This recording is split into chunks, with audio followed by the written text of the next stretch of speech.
Welcome back to my kitchen.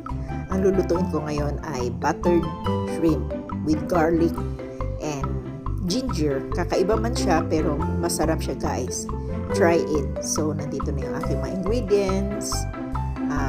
Ginger, of course, garlic, seasoning, oyster sauce, black pepper, and fresh half kilo of shrimp. At saka nandun na rin yung aking butter, guys. Pag ako ay nagba-buttered chicken, pinapakuluan ko muna ang shrimp. 5 minutes lang siya, guys, para mawala yung lansa. So, ayan siya, guys. Akin siyang pinakuluan for 5 minutes and then i-drain natin to siya.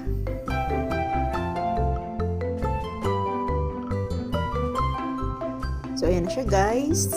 Pinakuluan ko siya for 5 minutes and then i-drain natin, set aside, and then ihahanda na natin yung ating ibang sangkap.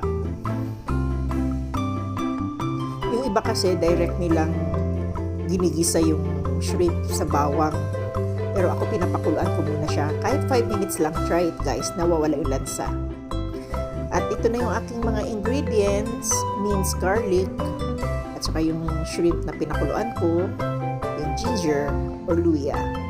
So, painitin natin yung kawali. Lagay na natin yung butter.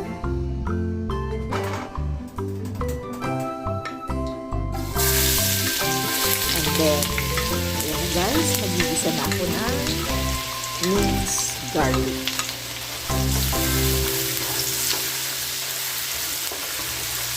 So, ayan na, guys, nagigisa na ako ng bawang until golden brown. Ang bango-bango ng bawang. Finely chopped.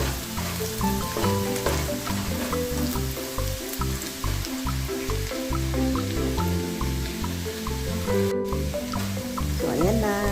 Isahin lang natin mabuti until golden brown. So, try to wash your garlic, guys, bago nyo i-chop. Lahat ng garlic sa palengke talaga kailangan hugasan. Ito na, i-add in ko na yung ginger or luya. So, kakaibang aking buttered shrimp dahil nilagyan ko siya ng luya. Try it, guys, masarap talaga siya. So, ayan na siya, guys. Golden brown ang ating bawang at luya. Ang bango-bango, nag-mix talaga yung aroma niya. So, I add in 5 minutes cooked shrimp. So, halo-halo lang. Maganda. Parang takam na ako talagang kumain. Try my buttered shrimp with garlic and ginger. Eh, kasi wala akong sili. So, maganda dito, guys, kung lalagyan nyo siya ng finely chopped na sili. I add in magic sarap according to your taste lang, para mas lalong sumarap at lumasa ang ating buttered shrimp with garlic and ginger. Nilagyan ko siya ng half a teaspoon of sugar to add more flavor and mag-blend talaga yung taste ng garlic, ginger, at saka half teaspoon of sugar. So, mix lang. So, ayan na, guys. We're almost there. Siyempre, hindi natin kalimutan ang ating seasoning na black brown pepper. So, completos delicadus na tayo, guys. So, ang pagtimpla nito, guys, is according to your taste, okay?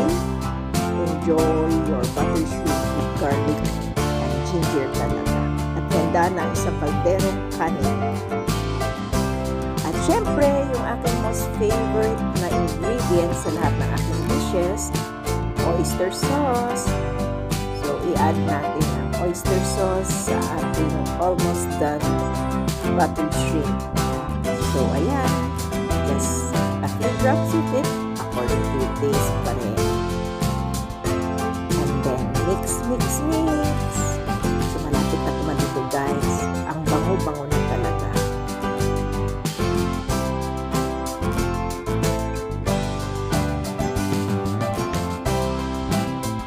So, hinaan na natin yung apoy kasi luto na siya. And then, I prepared slice onion strings or sibuyas dahon to garnish it para mas presentable ang ating buttered shrimp with garlic and ginger. So, ayan na siya guys. Ito na siya. At yung aking pinaglulutuan nito, ready na ang kumain. So, ayan. Share ko lang. Struggle is real sa lahat ng mga cooking vlogs. So, ito na yung ating buttered shrimp with garlic and ginger. At ang aking maishishare dito guys is lutuin muna natin talaga yung ating shrimp for 5 minutes. Pakuluan lang siya bago siya igisahin para mawala yung latsa. So, pakinggan natin ang comment ng aking pinaglutuan si Eve. Masarap ba? Masarap siya kasi syempre naman. Madami siyang ginger at saka Yan guys, nagkakamay si Eve. garlic. Kamay niya talaga. Sobrang Sobrang sarap siya. Marami siya. May ano siya yung ginger, yung luya. Hindi siya dry. So, sarap na sarap ka. So, any more comment? Yan yung aking pinaglutuan guys. Nagkamay siya. Sabi ko sa inyo, mapaparami talaga yung kain mo. Kulang At na yun. sinasawsaw Ito sa suka. Diba? Sarap. Sige, pagluluto kita ulit. Kaya nga ako nag-request sa'yo. Oh, yan. Request niya yan. Kain tayo guys. Bye! Thank you guys for supporting my kitchen adventure. For more videos, please don't forget to like, subscribe, and thank you very much for supporting my channel. Love you all. God bless!